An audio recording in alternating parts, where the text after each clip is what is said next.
Hello there. Yes, I'm making this and I'm being a little bit of a jerk while I'm making this. But November 18th of this year, Pokemon Scarlet and Violet releases, and I'm going to be doing a 24-hour stream, and I would like to see you all there. That's right, November 18th. That's a Friday, 24-hour stream. I will be doing it, and I will be having fun. So come on by, subscribe to the channel, hit that notification bell, do all that stuff, and yeah, we'll have fun.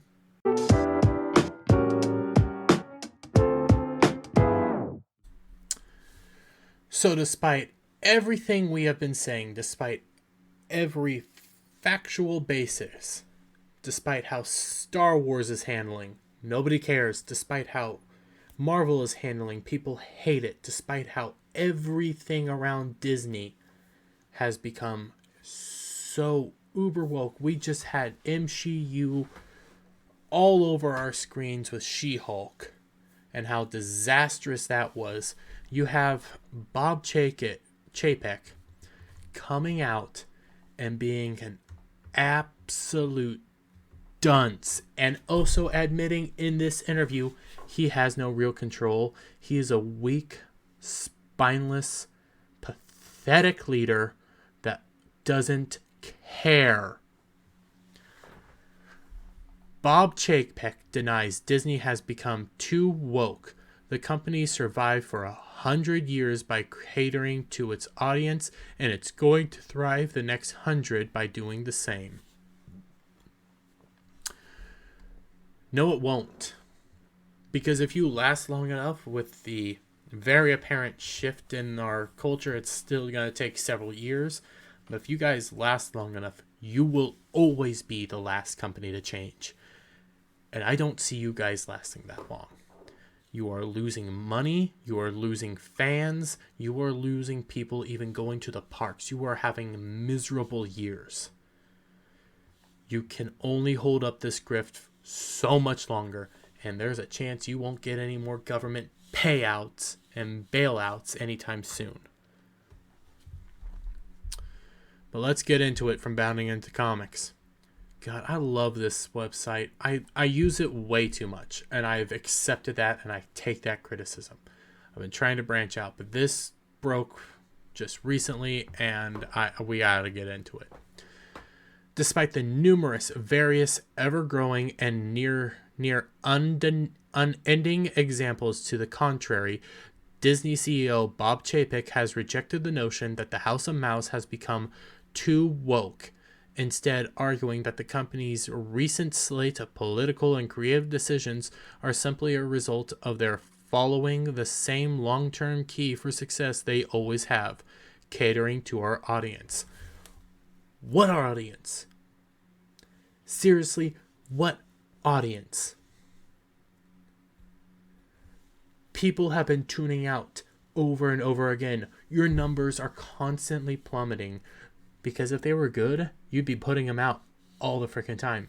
When you get a hit, you boast about those numbers, but then you quickly shut up about all the rest of the numbers that ever come out. So no, it's not doing good.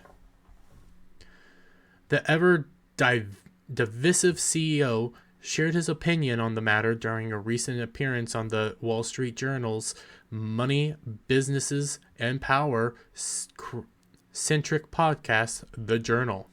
Here's our wonderful, weak, pathetic leader.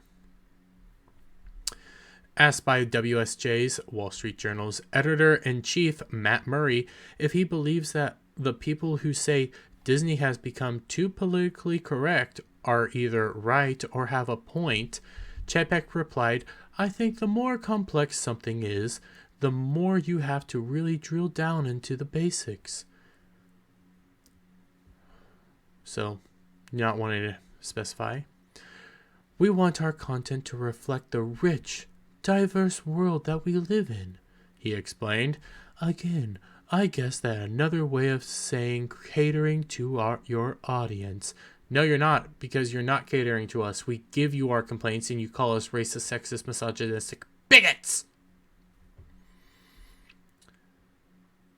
"But the world is rich, diverse, place, and we want our content to reflect that. And we're so blessed to have the greatest content creators, and they see it similarly. No, actually, you're blessed to have barely anybody of worth value, and half the people of value that you do have leave and go to DC. Hi, James Gunn. And you were ticked off about that one. No, that was Foggy that was ticked, not you. But still, you're running out the good workers. The good creators are gone. You're left with Jessica Gao. The CEO continued, but I think that's good from a commercial standpoint as well, because then you appeal to the largest possible audience. And certainly we live in a world now where everything seems to be polarized. You're not catering to the largest possible audience. You're catering to the 1% that was screaming on Twitter. They'll still probably have some of them screaming on Twitter. Thanks, Elon. But you're not listening to the actual fans. You're listening to Twitter. You don't care about your audience. Gaslighting extraordinaire, people. Disney. To this end, he asserted, I think we want Disney to stand for bringing people together, and I think we'll do that by diverse stories and diverse characters. But you're not having diverse stories or diverse characters. The problem is, these people don't know what true diversity is. True diversity is not just skin deep, or genitalia deep, or who I want in my bedroom deep. True diversity is the diversity of thought. True diversity is Star Trek, is OG Star Wars, the OT, is, oddly enough, Gundam G. It is these OG Marvel. Literally, I'm wearing this Marvel shirt right now because I do these the day before and come back to them. This shirt is covered with diverse characters. And, I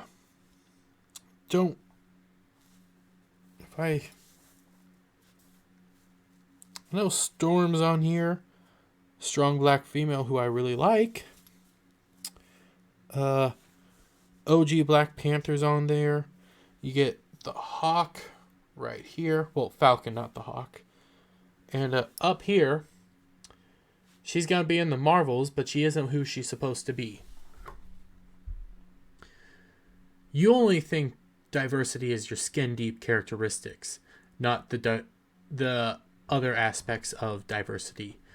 But your stories are so narcissistic and so just skin-deep that all you care about is the genitalia, who they sleep with, and what their skin color is, and you think that defines a character, and then you throw them in these very racialized, stereotypical, woke nonsense stories that actually are not appealing, and you're alienating the people that actually like them. Murray then specifically inquired on Chapek what he thought your role as CEO of the gigantic company is what he thought.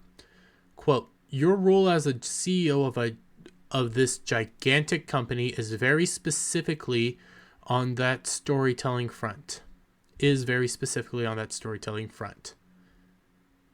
End quote. Particularly as it related to his role in shaping the messaging of Disney productions.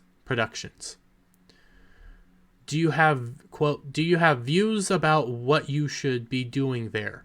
End quote. Pressed Wall Street Journal head.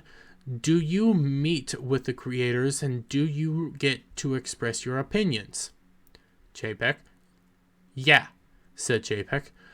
We talk about shaping our content a lot, and some of the push/pull of all these different forces, but in the end, we have to follow our North Star, which, again, is storytelling and catering to the audiences that actually love Disney.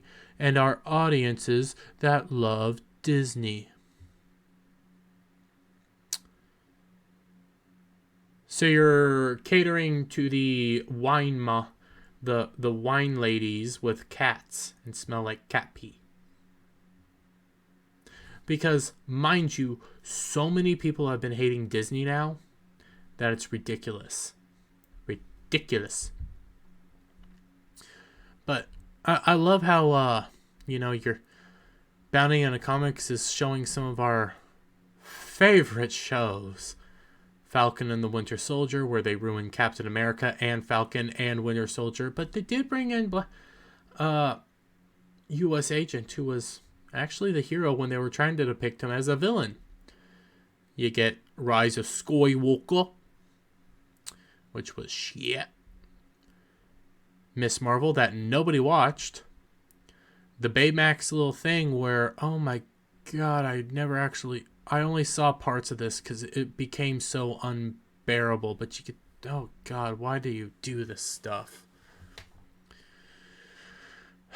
You then have Obi-Wan, which single-handedly finished off anybody's care of true Star Wars.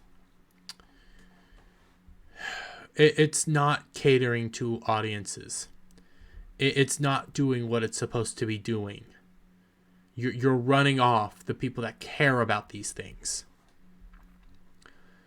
Quote, so to be clear, you don't think Disney is too woke? Murray then asked, seeking one last clarification on the topic. I think Disney is a company that survived for hundreds of years by catering to its audience, and it's going to thrive the next 100 years by catering to its audience, affirmed Chapek in turn.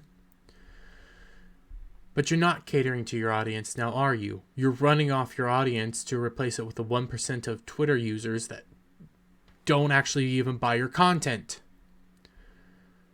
And that's why you guys got caught using bots to conflate your numbers. Of course, with the topic broached, Murray took the opportunity to then ask the Disney CEO what lessons he had learned from involving the company in the now infamous legislation battle surrounding Florida's parental rights and education law. I think the lesson is the lesson that we probably always knew, which is that Disney is all about the cast members, as we call them. So you just said we're catering to our audiences, which are not, but now you're saying Disney's all about its cast members and its crew. That's all that matters. You just basically contradicted yourself. Is Disney about its audience, or is Disney about the people that are freaking out that actually weren't that many? And that's also where we got the not so secret gay agenda videos. Chapek opined, if you think about the nature of why people have great Disney memories, remember the end benefits is magical memories that last a lifetime. The reason they have those, yeah, it's about the castle, and yeah, it's about the great attractions, or they really enjoy that churro on Main Street. But really, what they remember more than anything is the guest/cast interactions, he told Murray. Really? I haven't been to Disney World. Always too expensive. I went to Silver Dollar City. I love Silver Dollar City. It's cheap. It's wholesome, and I love it. I enjoy it. And I hate theme parks, mind you. Silver Dollar City's special. But you mean to tell me that people go to Disney to meet the cast and not the characters the cast members are playing? Okay. Or ride the rides that people used to love. So if that's the secret sauce for making those magical memories, and we're all about the guests and the audience maximizing their experience, then you have to make sure that the cast is at the center of everything you do. But that doesn't make any sense. I get trying to please your cast and make sure your cast is happy so that a happy cast member makes sure that the audience is happy. But your first rule should always be make sure your audience is happy, safe, and is happy and safe. That's your first rule every time. Now you're telling me, no, our first rule is to make sure our cast are happy. No. That's the exact opposite thing of what you're supposed to be doing. It's like saying, well, I know this customer of mine wants this cheeseburger, but do I want him to have this cheeseburger? Does my employee here think that this guy is worthy of having this cheeseburger? That's not how it should be. So reading between the lines, back that up a little bit. Your employees should be happy and enjoying themselves, but at the same time, they're there to work. If you're not working and everything like that, if you're not working, then this isn't right. You're running this company completely wrong.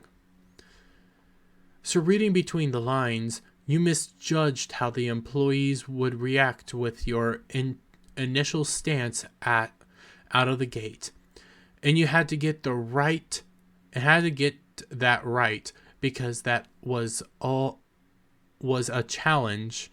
Their reactions to your original stance of not speaking out on the bill, asked Murray. Remember, their original stance was, we have no stance. And then they got pushback, and they immediately caved. Because Bob Chapek is a coward, has no spine, and is weak.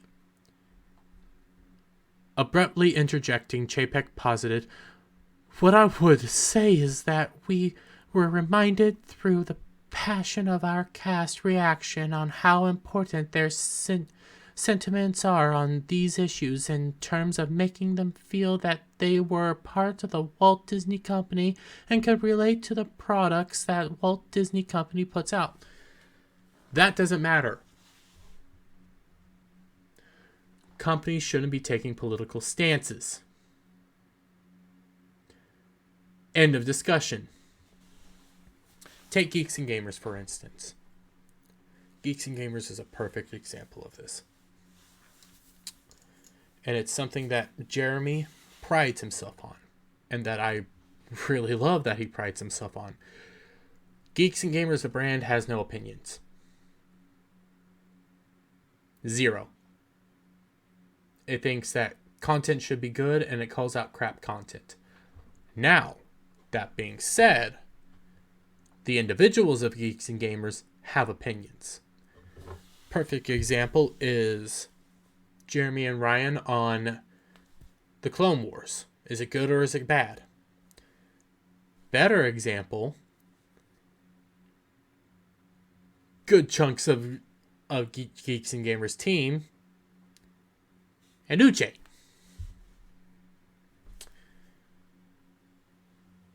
They're allowed to disagree. You're allowed to disagree.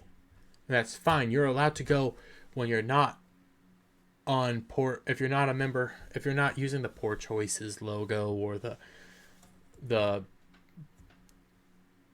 tabletop logo or the gaming with geeks, Geeks and Gamers plays, or the Geeks and Gamers brand, or any of these brands, Sports Wars, whatever. If you're not directly using those or representing one of those brands, you cannot have a full-on political opinion. You can imply maybe where you line, but altogether, the brand does not have an opinion, does not take a stance, and that's good. But now you're saying that because your customers, this would be essentially like, you're saying because your cast members who, let's be fair, can be replaced, had their fifis hurt, And mind you, there was also a minority of cast members. The majority of them were actually over in California and not over in Florida. The ones in Florida were way smaller, like a handful of people. And when I mean a handful of people, I mean like, in comparison, not that much. And you completely tanked everything because of your California based and not your Florida base. That's why you should never have taken a stance. You should have kept neutral. We didn't mind you staying neutral. We cared when you took a stance. Even if you were for the bill, I would have had criticisms of you. I would have agreed, but I still would have had criticisms because I don't like companies having political opinions.